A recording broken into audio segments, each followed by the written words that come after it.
여러분 안녕하십니까? 광주 MBC 뉴스데스크입니다. 화성 연쇄살인 사건의 경우처럼 오랫동안 범인이 잡히지 않은 장기미제 강력 사건이 광주 전남에서만 18건에 이릅니다. 경찰이 이 사건들을 다시 들여다보고 있습니다. 보도에 김철원 기자입니다. 지난 2009년 3월 19일 새벽 시간 광주시 중흥동의 한 교회 화단에서 엔진 수리공 49살 김모 씨가 처참하게 살해됐습니다. 누군가 벽돌로 김 씨를 마구 내리치고 달아난 겁니다. 경찰이 숨진 김 씨의 통화 내역 300여 개를 조사했지만 특이점을 찾아내지 못했고 김 씨의 지갑과 통장도 그대로였습니다. 유일한 단서인 CCTV가 있었지만 화질이 좋지 못했고 경찰이 결국 공개 수사에 나섰지만 10년이 지나도록 범인을 잡지 못하고 있습니다. 이렇듯 아직까지도 범인을 잡지 못한 장기 미제 사건은 광주 11건, 전남은 7건에 이르고 있습니다. 지역의 대표적 장기 미제 사건이었던 2001년 나주 드들강 여고생 살인 사건의 경우 이번 화성 연쇄살인 사건처럼 DNA가 결정적 단서로 작용하면서 다른 사건으로 복역 중이던 진범을 붙잡아 다시 재판에 넘겼고 범인이 맞는 것으로 확인됐습니다. 피고인이 피해자를 강간 후 살해하였다고 확신하고 검찰 시민위원회의 심의를 거쳐 금일 기소에 이르게 된 것입니다. 하지만 2005년 광주시 동곡동 주유소 강도살인 사건과 2010년 목포 여대생 살해 사건 등은 아직껏 범인이 잡히지 않고 있습니다. 경찰은 당시 수사 과정에서 확보한 용의자들의 DNA를 다시 집중적으로 들여다본다는 계획입니다. 관련 수사를 꾸준히 진행하고 있습니다. 향후에도 피의자나 유족의 억울함이 없도록 사건 해결을 위해 최선의 노력을 다하겠습니다. 광주 전남 지역 미제 사건 18건은 살인죄의 공소시효를 폐지한 이른바 태완이법 시행으로 공소시효가 살아있는 사건들입니다. 지역민들은 이번 연쇄살인 사건의 경우처럼 수사기관들이 뒤늦게라도 범인들을 잡아내 정의를 세우고 진실을 밝혀주기를 기대하고 있습니다. MBC 뉴스 김철원입니다. 광주 기독병원 파업이 3주 넘게 이어지고 있습니다. 진료 공백이 불가피한데 이 와중에 병원 측이 간호대 실습생들에게 환자를 맡겼다는 주장이 제기돼서 논란입니다. 남궁옥 기자가 취재했습니다. 임금 인상과 처우 개선을 요구하며 보건의료노조가 20일 넘게 파업을 하고 있는 광주 기독병원. 파업이 한창이던 지난 16일 병실에서 유니폼을 입은 여성이 할머니 환자에게 주사를 놓고 있습니다. 하지만 이 사람은 혼자서는 주사를 놓을 수가 없는 간호대 학생입니다. 병실에 입원한 다른 환자들도 실습생들에게 주사를 맞았다고 말했습니다. 노조는 파업으로 인한 의료 공백을 메우기 위해 병원이 간호학과 학생들에게 불법 의료행위를 시키고 있다며 환자들의 건강과 생명을 어떻게 담보할 수 있느냐고 목소리를 높입니다. 간호학생이 약을 검수한다던가 그리고 주사약제 같은 경우는 침습성 행위라고 저희가 하는데 이런 주사약제 같은 경우를 지도 편달 없이 학생이 단독적으로 수행하고 있는 것을 목격을 했습니다. 이에 대해 병원은 사실이 아니라고 해명했습니다. 실습생이 주사를 놓긴 했지만 근처에 의료진이 있었다며 이것 또한 아주 일부의 사례에 불과하다고 해명했습니다. 노조가 자신들의 주장을 관철하기 위해 악의적으로 편집한 영상으로 병원 측을 공격하고 있다고 반박했습니다. 평상시와 다름없는 그런 간호사들의 감독하에 실습 업무가 이루어지고 있습니다. 매우 예외적으로 감독하에서 이루어지는 일이 있긴 하지만 평상시에 흔하게 이루어지는 일은 아닙니다. 지난달 말부터 파업에 들어간 광주 기독병원 노조는 2017년 기준 공무원의 91% 수준인 임금을 100%로 올려달라고 요구했지만 병원 측은 경영난을 이유로 난색을 표하며 파업이 길어지고 있습니다.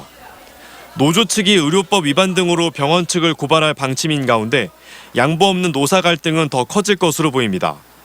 MBC 뉴스 남궁옥입니다. 광주형 일자리 사업은 노사 민정의 대타협을 기본 전제로 하고 있습니다. 그러다 보니 협의 과정이 순탄하지만은 않습니다. 노사정의 갈등으로 하마터면 합작법인 설립이 무산될 수 있는 최악의 상황까지 우려됐지만 다행히 한 고비를 또 넘겼습니다. 보도에 송정근 기자입니다. 광주형 일자리 자동차 공장 합작법인의 최종 합의를 위한 노사민정협의회가 어제 무산됐습니다. 오늘 오전 다시 열린 협의회에서도 노동계의 자리는 여전히 비어 있었습니다. 현대차가 새로운 안건을 협의회에 올린 게 발단이었습니다. 완성차 공장의 초임을 3,500만 원으로 한다는 올해 초 투자 협약 조항에서 초임 부분을 삭제하고 노동이사제 선임은 거론하지 말자는 등의 내용이었습니다. 노동계는 현대차가 제안한 이 안건이 투자 협약을 무력화시키고 노동이사제 도입을 막으려는 의도라며 반발했습니다. 월요일 날까지 법인 설립 등기가 나와야 됩니다. 그렇지 않으면 주주간 협약이 효력을 상실하게 되고 투자가들이 투자해준 이 금액도 이제 되돌려줘야 되고. 하지만 현대차가 이 안건들을 철회하면서 노동계가 회의에 참석했고 올해 초 체결한 투자 협약 내용대로 사업을 추진하겠다고 최종 결의했습니다. 협정서에 들어있지 않는 무리한 요구를 해서 노동계가 불참했던 겁니다. 노동계의 요구를 해서 현대차가 그 의견을 철회했기 때문에 오늘 참석을 할 수 있었던 걸로 생각을 하고 있습니다. 노사정 최종 합의가 이루어짐에 따라 광주시는 이미 선임돼 있는 박광태 대표이사 외에 현대차가 추천한 박광식 전 현대차 부사장과 광주은행이 추천한 고병일 부행장을 이사로 선임하고 23일 안에 법인 등기 절차를 마칠 예정입니다. 금년 하반기 11월 12월경에 공장 기공식을 하는데 모든 역량을 집중을 할 것입니다. 최종적으로는 내후년 하반기에 양산체제로. 법인 설립의 최종 문턱을 넘기는 했지만 박광태 대표이사에 대한 시민사회의 반대가 여전하고 노동이사제 도입 문제도 불씨로 남아 있습니다. MBC 뉴스 송정근입니다.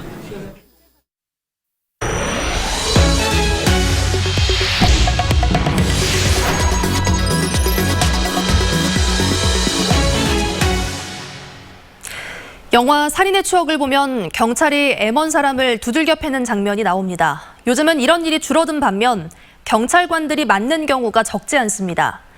119 대원들은 사정이 더 심각합니다. 보도에 우종훈 기자입니다. 지난해 말 술에 취해 다친 사람이 있다고 해서 구급대원들이 출동한 광주시 충장로 도심 한복판. 환자를 구급차에 싣는 것을 지켜보던 한 남성이 갑자기 구급대원의 머리를 가격합니다. 아무런 이유가 없습니다. 내가 때리는데 무슨 문제가 있냐? 경찰관들도 폭행당하기는 마찬가지입니다. 지난 5월 나주시에서는 40대 남성이 성추행을 한다는 신고를 받고 출동한 경찰관이 용의자에게 발로 걷어차였는데 이 과정에서 정신을 잃기도 했습니다.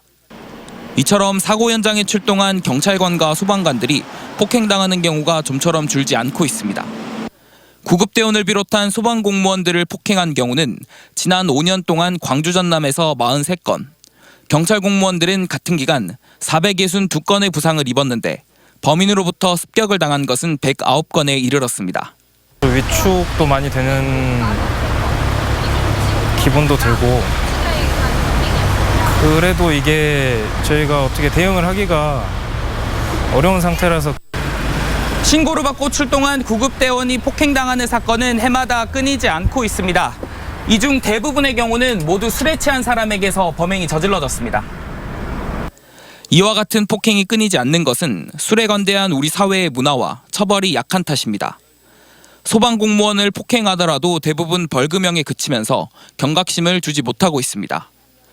소방관과 경찰관을 폭행하는 등 공무집행을 방해할 경우 징역 하한선을 5년에서 10년으로 강화하는 등의 법안이 각각 지난해 발의됐지만 국회에서 발이 묶여 있습니다.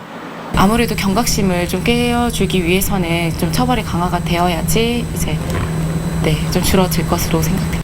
시민들의 안전을 위해 일하는 소방관과 경찰관을 폭행하는 일을 막을 수 있을 입법 마련이 시급합니다.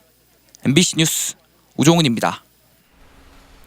오늘 오후 3시쯤 나주시 왕곡면의 한 도로에서 52살 김모 씨가 몰던 5톤 트럭이 도로가에 세워진 풀베기 작업 차량을 뒤에서 들이받았습니다. 이 사고로 차량 앞에서 휴식 중이던 60살 박모 씨가 차에 치여 숨지고 다른 근로자 2명이 다쳤습니다. 경찰은 트럭 운전사 김 씨가 차가 보이지 않았다고 진술한 것을 토대로 정확한 경위를 조사하고 있습니다.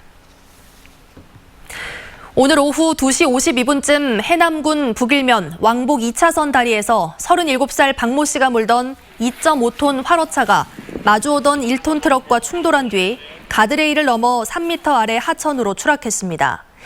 이 사고로 화로차 조수석에 타고 있던 32살 김모 씨가 현장에서 숨지고 두 차량 운전자가 크게 다쳐 병원에서 치료를 받고 있습니다. 자유한국당 의원들이 한전공대 설립에 반대하는 법안을 발의하자 나주 지역 시민단체들이 규탄하고 나섰습니다.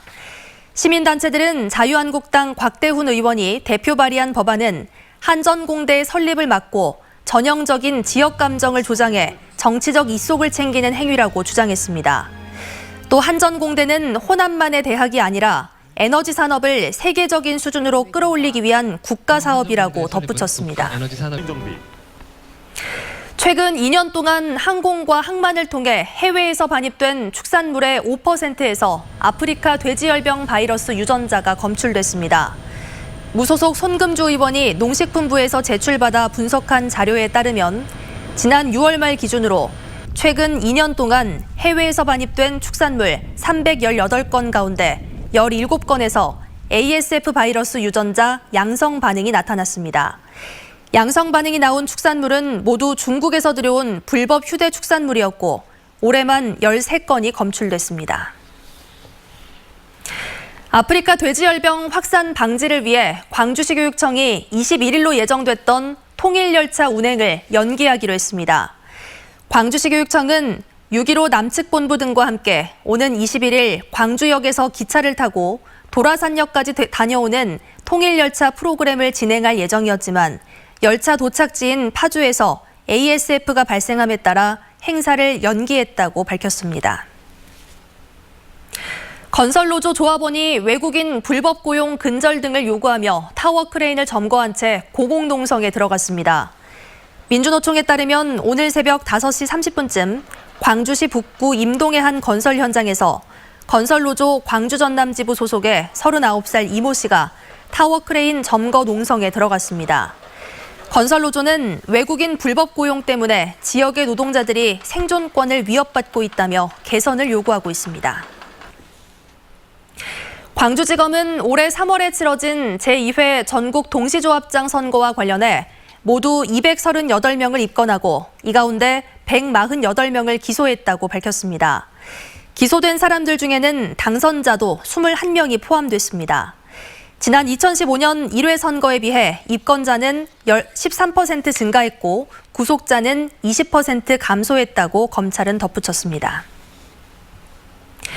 한국 마라톤 최고 기록 보유자인 이봉주 대한육상연맹 이사가 다음 달 27일에 열리는 제1회 무등산권 지오 마라톤 대회 홍보대사로 위촉됐습니다.